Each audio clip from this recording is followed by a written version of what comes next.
Shepard did everything right. More than we could have hoped for. Commander Shepard uncovered the truth. And still, it's not enough. We're at war. No one wants to admit it, but humanity is under attack. But they're sending her to fight Geth. Geth! We both know they're not the real threat. The Reapers are still out there. And it's up to us to stop them. The Council will never trust Cerberus. They'll never accept our help, even after everything humanity has accomplished. But Shepard, they'll follow her. She's a hero, a bloody icon. But she's just one woman. If we lose Shepard, humanity might well follow. Then see to it that we don't lose her.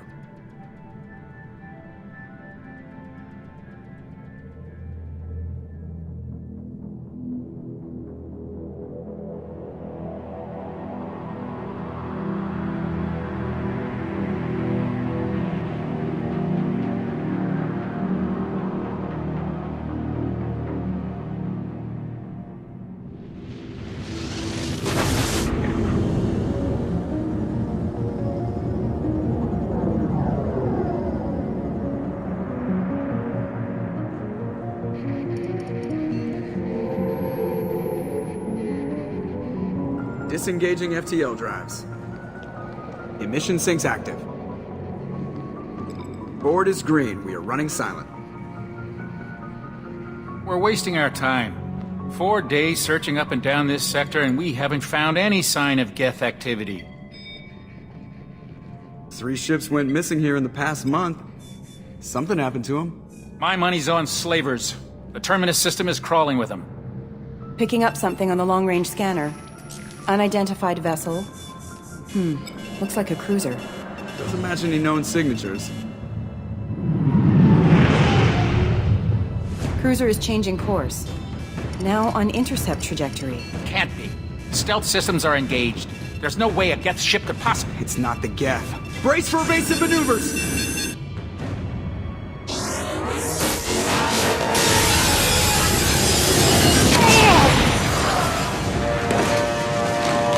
Presley! Kinetic barriers down. Multiple hull breaches. Weapons offline. Somebody get that fire out.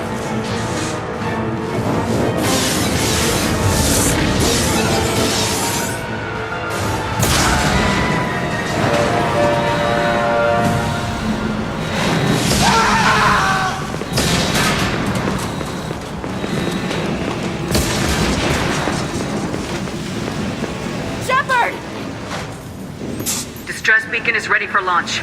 Will the Alliance get here in time?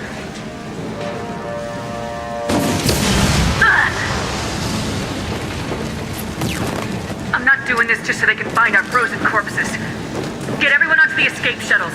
Joker's still in the cockpit. He won't abandon ship. I'm not leaving either. I need you to get the crew onto the evac shuttles. I'll take care of Joker. Commander, Ashley, go! Now. Aye, aye.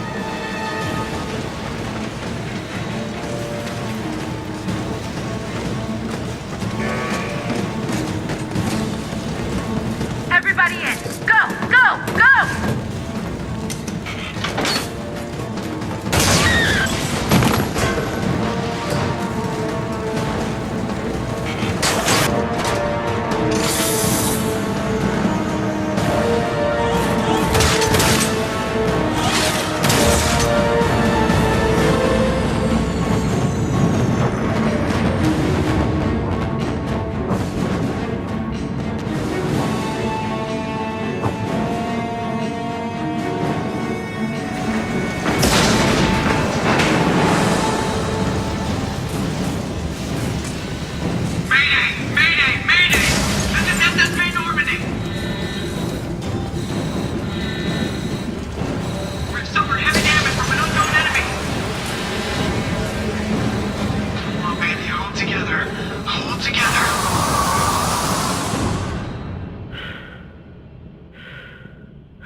Come on, Joker.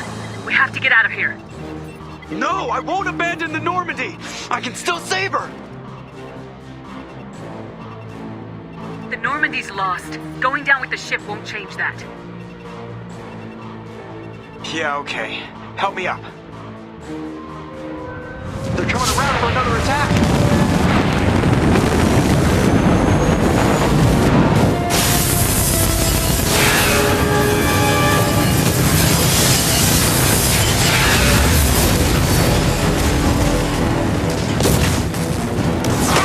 Watch the arm!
Just another routine mission. Why do they always say that before a mission? Of course it's routine, you haven't done anything yet. It's everything that happens along the way. The choices you make, the paths you choose, that turn the routine into anything but. Of course, that's how it started. A routine mission, answering a distress call. And look where that got me. We were testing out the Normandy, Captain Anderson's new ship, when the distress call came in. An Alliance patrol on Eden Prime had been attacked. They'd seen something they couldn't explain. And whatever it was massive. I hit the ground with my lieutenant, Caden Alenko. A good kid, loyal, by the book, with a talent for biotics. We came across the lone survivor of the patrol, Gunnery Chief Ashley Williams. A soldier to the core. Tough, disciplined, ready to take on whatever came her way. Ashley joined up with us and took us to the spot where she lost her squad. That's when we saw it. The ship. Like nothing I'd ever seen. It was massive, scorching the colony and everything around it as it blasted away. We followed the path of destruction to an artifact, a beacon left by a long-dead race called the Protheans. The colony had dug it up, and whoever attacked them had tried to take it. Lieutenant Alenko made the mistake of getting too close. It hit him with some type of energy. I grabbed him and threw him out of the way. That's when it hit me. Hard. Every muscle in my body went rigid. I couldn't move. Could barely breathe. Everything went black. And then I saw something. Vision. Dream. A nightmare. By the time I woke up, we were halfway to the Citadel on our way to meet the Council. I was expected to explain what I'd seen. Anderson came along. So did Udina, our political representative on the Citadel. With those two heavyweights, it seemed reasonable we could persuade the Council that the ship we'd seen was a potential threat. As was the individual behind the attacks. The main suspect for the Eden Prime massacre was a Turian Spectre named Saren. He'd been seen by one of the survivors from the colony at Eden Prime, and there was some evidence to suggest that the ship was connected to Saren. But even Udina's pointed accusations weren't enough to convince the Council. They just couldn't believe one of their chosen elite Spectres could be guilty of something like that. They needed proof, which meant I needed proof. Fortunately, I wasn't alone in my search. Garrus, another Turian, wanted to help. A top agent for Citadel Security. Despite orders from his superiors that he shouldn't get involved, he told me he was suspicious of Saren and he had some useful leads. More importantly, he was willing to share them. That led me to Rex, the biggest, nastiest-looking Krogan bounty hunter I'd ever seen. He turned out to be more than just a brute. It was his intel that led us to a fugitive with incriminating evidence on Saren. The fugitive turned out to be an energetic little Quarian named Tali. A tech expert with a knack for hacking, she'd procured some information on Saren. Evidence that proved Saren was dirty. Tali's evidence proved that Saren was responsible for the massacre on Eden Prime, and the immense warship we'd spotted was in fact Saren's flagship. But it went much further. Saren was trying to find a way to bring back a race of sentient machines from dark space. Machines allegedly responsible for cleansing the galaxy of all organic life. These Reapers were blamed for wiping out all life 50,000 years ago, including the Protheans, and disappearing back through the mass relays to dark space, leaving no trace that they'd ever been. That explained why Saren was after the beacon, and it made some sense out of my visions, but not much else. We couldn't convince the Council that the Reapers were a threat, but they agreed Saren had to be stopped. They stripped him of his Spectre status and gave me the honor of becoming the first human Spectre. My first task? Bring down Saren. Anderson decided to stay behind, giving up his ship, the Normandy. He told me I'd need it more than he would. He also pointed me in a direction. Liara. A Prothean expert, adept in biotics, and maybe most importantly, daughter of Benezia, Saren's top lieutenant. And like most Asari, as beautiful as she is intelligent, and born with a unique ability to meld with other species, Liara was able to help me decipher some of the vision the beacon had given me. Nothing concrete, but it gave me some clues. And a new appreciation for the Asari. Her technique for accessing my vision was unexpected, but not at all unpleasant. Kaidan was a little concerned about the connection I shared with Liara. As commander, I knew either relationship had the potential to interfere with the mission. I decided discretion was the better part of valor, and kept my focus on our goal, finding Saren. Thanks to Liara's help, we had our next lead, Benezia. Saren had taken her to Noveria, where he'd enslaved the queen of a dangerous race of insect-like creatures, the Rachni. He ordered Benezia to use the same technique Liara had used on me to extract information from the Rachni queen. The queen's drones were everywhere, and they were not happy.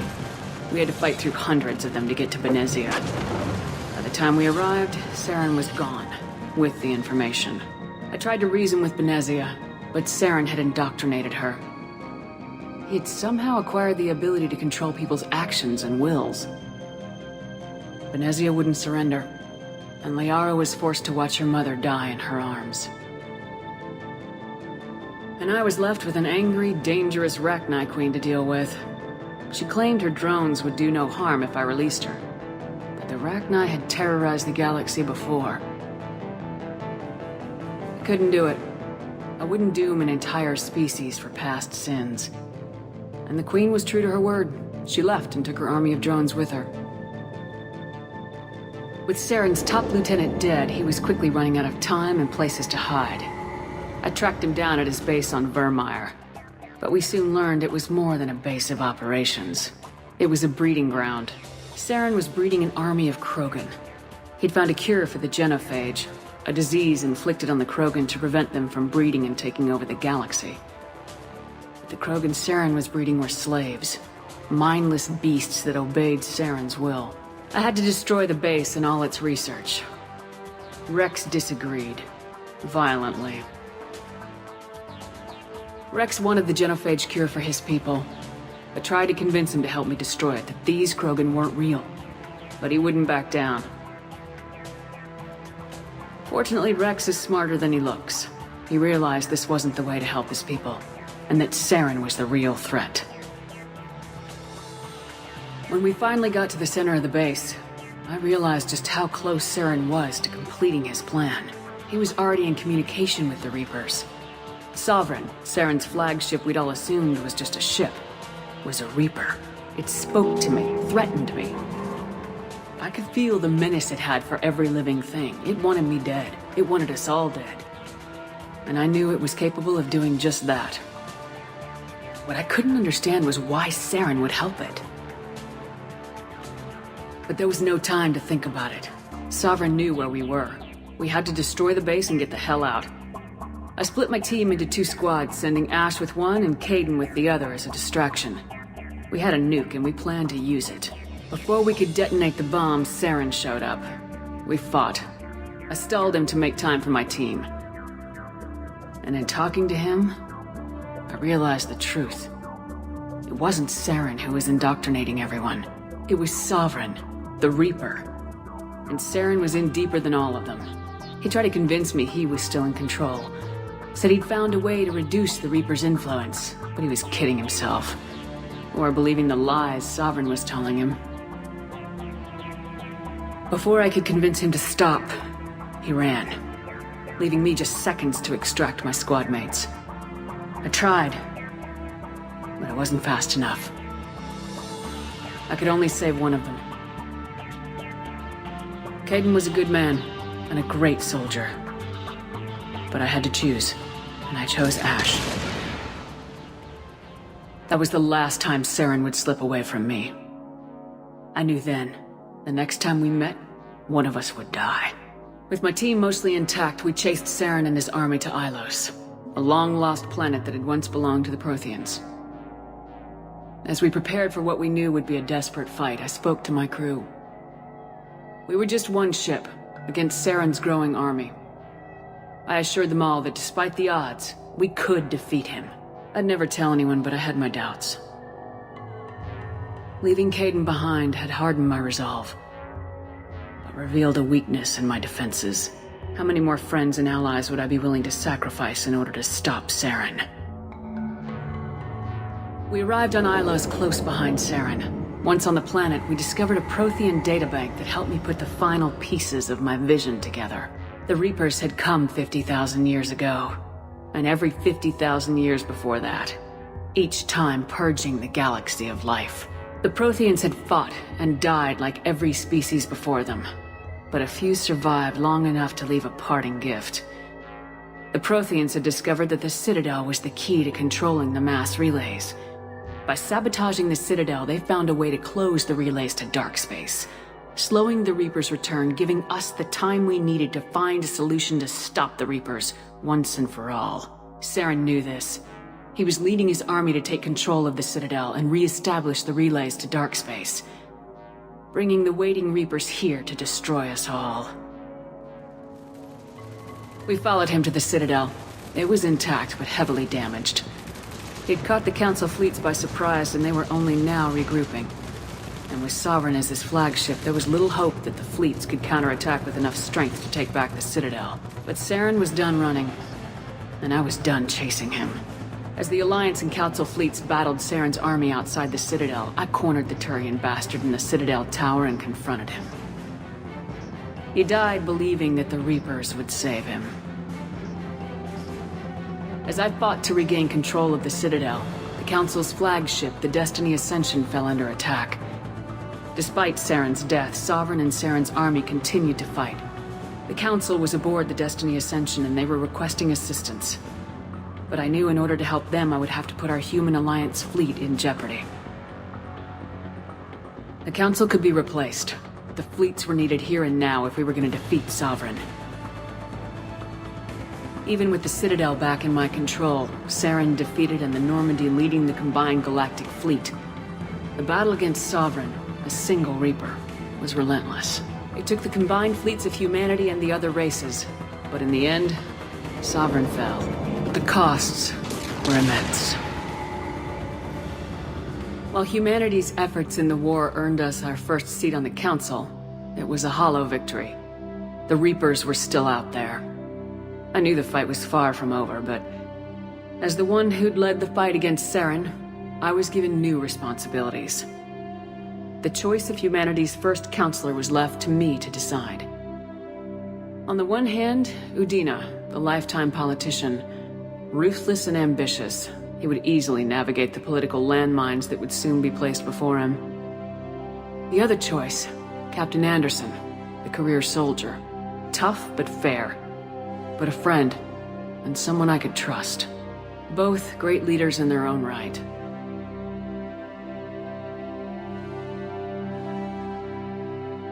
Anderson didn't want the job, which was a sure sign he'd be perfect for it. No ambition to get in the way. The war was over. The threat had passed. In time, the Council would rebuild itself. The Citadel could be repaired. Even the pain of lost friends would fade. But none of that mattered if the Reapers were still out there. And if they were all as powerful as Sovereign, we had to find a way to stop them. I had to find a way. I gathered my crew, took my ship, and went in search of answers. Officially, the Council would only say I was assigned cleanup duty, routing out any remnants of Saren's army. Just another routine mission.